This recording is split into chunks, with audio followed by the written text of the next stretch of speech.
Hey everyone, and welcome back to another video. And in this video, I'm going to show you how to view all your claims on Allstate Insurance.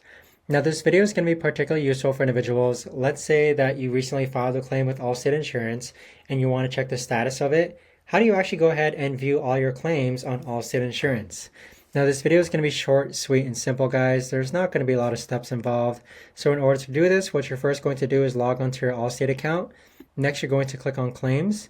Once you click on claims, you're going to see this button here in hyperlink that says view all claims. So click on that. So once you click on this option, you're going to see all your claims listed here on your policies. Right now, for this example, there are no claims on my current policy, but this is where you would be able to see your current claims and their status. But that right there, guys, is the best and easiest way that I know of to actually go ahead and view all your claims on Allstate Insurance. If you guys know of a better or easier way to actually do this, let me know in the comments down below. I would love to know. Thanks.